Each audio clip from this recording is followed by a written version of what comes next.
استاد در مسجد محله ما یک داملو هست، تنها روز جمعه آمده پیش نماز می شود، دیگر روزا نمی آید، معاش بگیرد. آیا این کاری او درسته یا نه؟ البته مقصد وقتی که معاش میگیرد یا وقتی مردم دستگیری میکند به خاطر خدمت میکند. اگر ما از عهده ما خدمت نبراییم، این یقینا هست که ما در پیشگاه خداوند گناهکار میشیم. یعنی من فقط بیام روز همون جمعه نماز خوانم به همین برآمدگیم هفته ها مقصد دیگر از مردم و از مسجد خبر نگیرم، بله همون یعنی حساب کنید که شما رنگی که در همون کار یک فریب دارید، یک خیانت دارید. برای همین بهترین میشود که نفرهایی که در مسجد باشن این وقت غنیمت دانن و بهر مردم و بهر مثال بگیم ملتش خدمت کند تا ثواب به دست بیاره. شوهر را تو گفته سخن کنی گناه است؟ نه، گناهی نیست.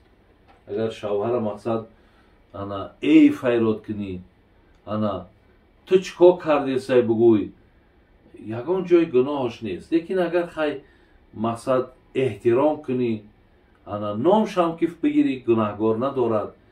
انا لیکن اگر مثال با یگان طریق خوب اگر نام بری یا او ترام با طریق خوب نام برد، با این البته بهترین می شود. بابا جان مرد دستی به خیر نداشته باشد، بخیل باشد، زن را هم نگذارد که خیر کند.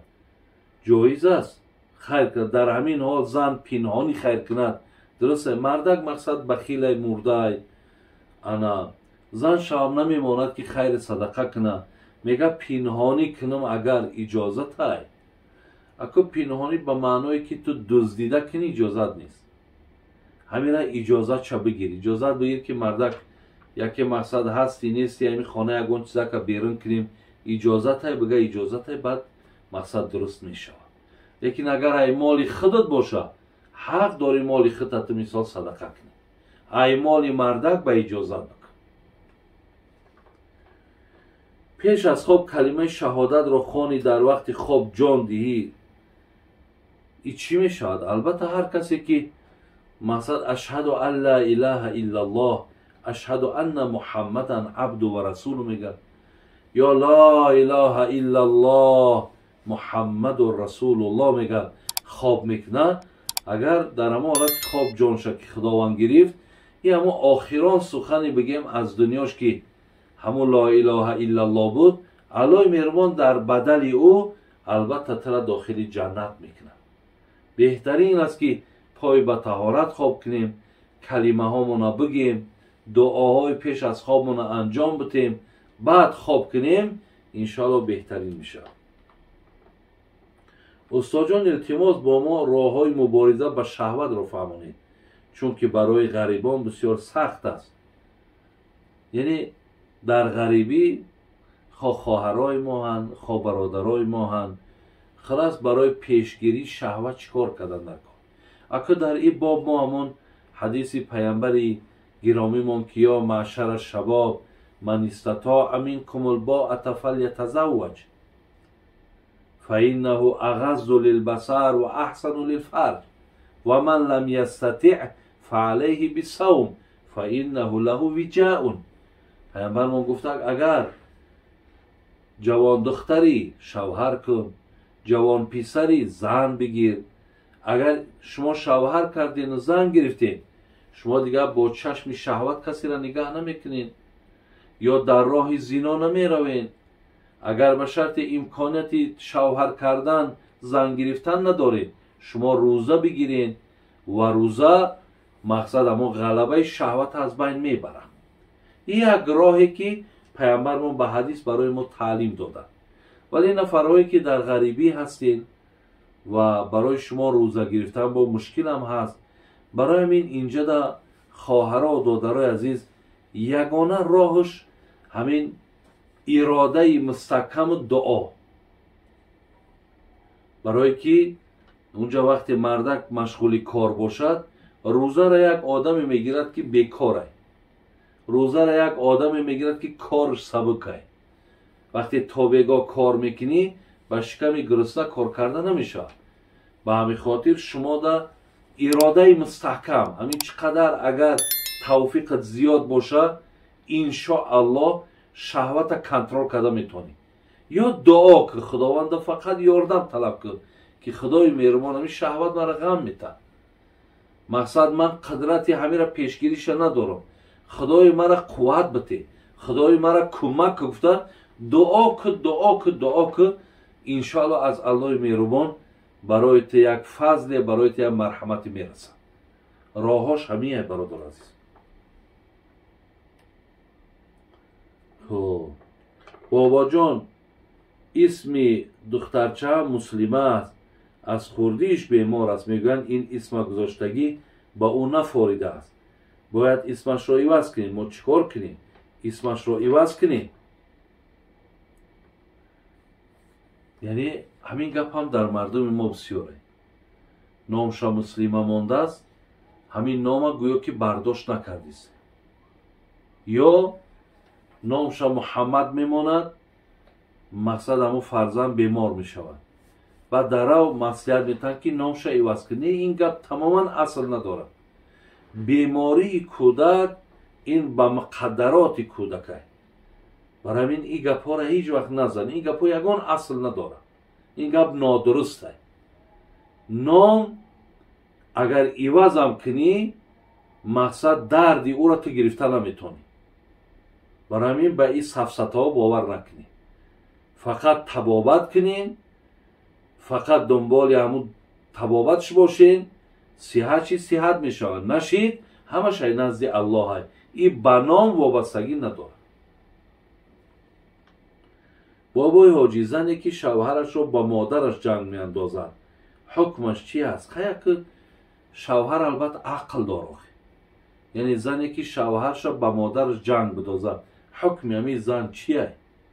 حکم این زن آمد انا چی؟ من یگان چی گفته نمیتونم. خداوند ترا عقل داده.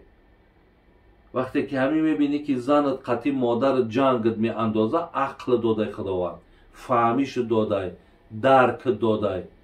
تو باید که در حال پیش او را بگیری بگوی که ایتری مثال حرف های بیهوده نگو. یعنی هیچ وقت مقصد اگر مقصدت خواهشت این باشد که من با زنم، من با مادرم یا با خواهرم یا با برادرم جنگ میکنم برای خاطری تو، نمیکنم.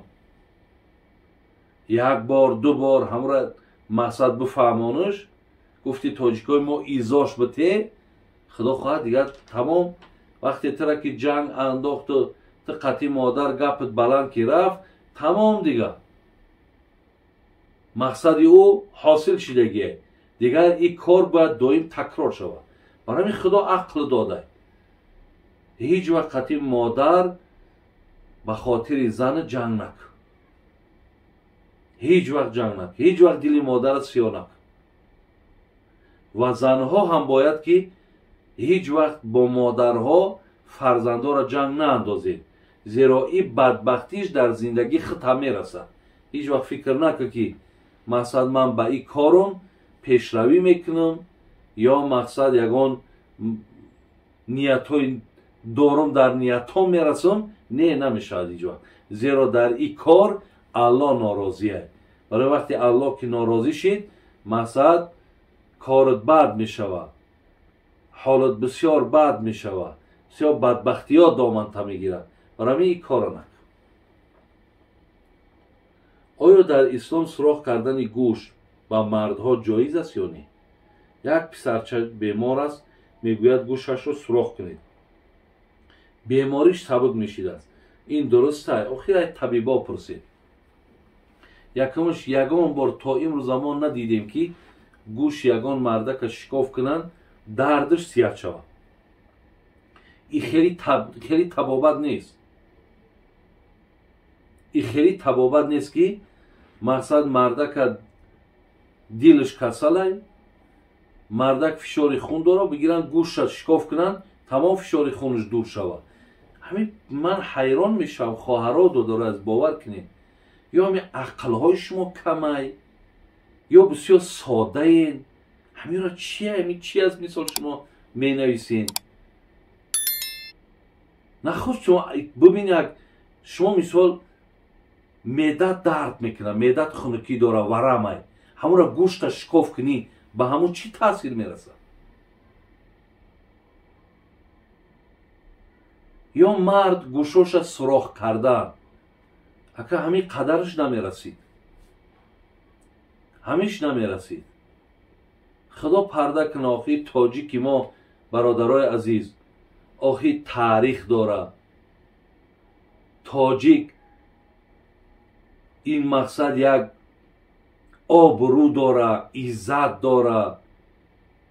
آی تاجیک در روی عالم مقصد همچون یک بسیار مردم باوقار و مردم بغیرت میشناسند. گوشات شکاف میکنی، با چی نغمای دیگه پیدا میکنی. برای این کارا رو نکنین، این کارا نادرسته. نه گوشاتون شکاف کنین، نه مقصد یگان لباس های تنگ بپوشین. برای این کارها رو نکنین دادرای عزیز، خواهرای عزیز، این کار رو نکنین. این چیزها از ملت ما، از مردم ما نیست.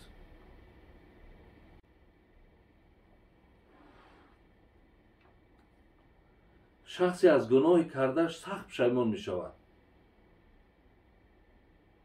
و همان گناه های کردش در پیش روش می آید. بر عوض هر گناه کردش مبلغ خیر می کند. قبول می شود؟ البته می شود. هر نفری که گناهش در پیش دیدش می آرد، در پیش رو می آرد، آبی چشم می کند یا پشیمانی می کند یا میگه من در عوض هر کدامش خیر می کنم، انشالله خدا می ده الله گناهات می بخشد. خب نماز جمعه را در مهاجرت چند نفر باشی خوانده می شود؟ نماز جمعه را در مذهب خودمان غیر امام 3 کسی دیگر باشد نماز جمعه را می خوانید. اگر غیر خودتان 3 کسی دیگر باشد، جماعت جمعه مقصد غیر امام 3 کس، یعنی جمع 4 کس باشین نماز جمعه را خوانده میتونید. آیا نام فرزند را سردار بمانی جایز است؟ نه، اگه در تاجیکای ما مقصد سردار ماندن کمه. اگه یارا به فکر محمود کینوی ترکی که تماشا کردین، ای همین خبرداشت میکنید. برای همین نامها الحمدلله رب العالمین در مردم تاجیکی ما نام بسیاره. مقصد اگر مقصدت همون سرداری که در کتابای در کینوی ترکی است همون باشه، نگذارش. به همون مقصد باشه، نگذارش.